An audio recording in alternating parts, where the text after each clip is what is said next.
गुरु प्यारी साध संगत जी को मेरा नमन। साध संगत जी, आज की साखी में हम जानेंगे कि जो कुछ किया साहिब किया, यानी हमारे जीवन में जो कुछ भी होता है वो गुरु की वजह से होता है। तो आइए सुनते हैं आज की साखी। क्या जीवन इन हड्डियों और मांस के शरीर से अधिक मूल्यवान नहीं? और क्या शरीर पोशाक से अधिक आदर योग्य वस्तु नहीं? कबीर साहब ने मगहर शहर में काशी में रिहायश ले ली थी और वहीं सत्संग करना शुरू कर दिया था।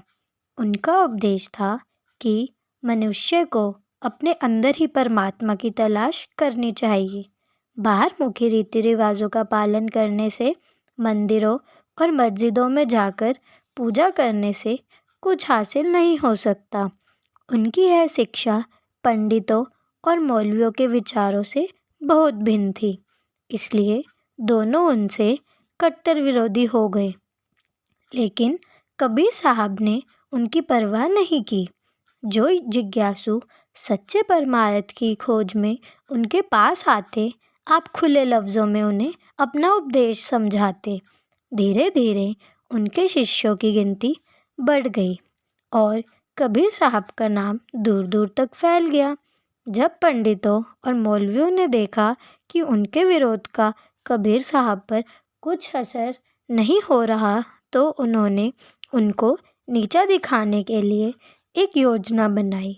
उन्होंने काशी और उसके आसपास यह खबर फैला दी कि कबीर साहब बहुत धनवान हैं और अमुक दिन एक धार्मिक पर्व पर बहुत बड़ा यज्ञ कर रहे हैं, जिसमें भोजन भी किया जाएगा।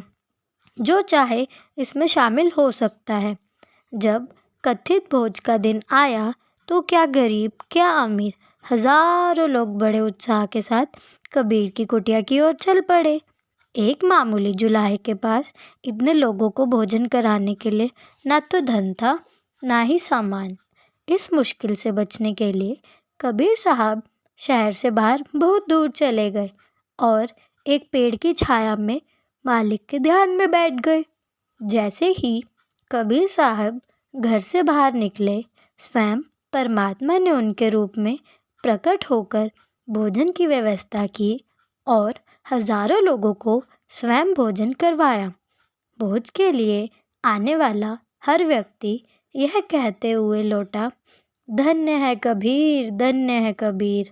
जैसे ही सांझ के अंधेरे में कबीर साहब घर पहुँचे तो उन्हें सारा हाल मालूम हुआ।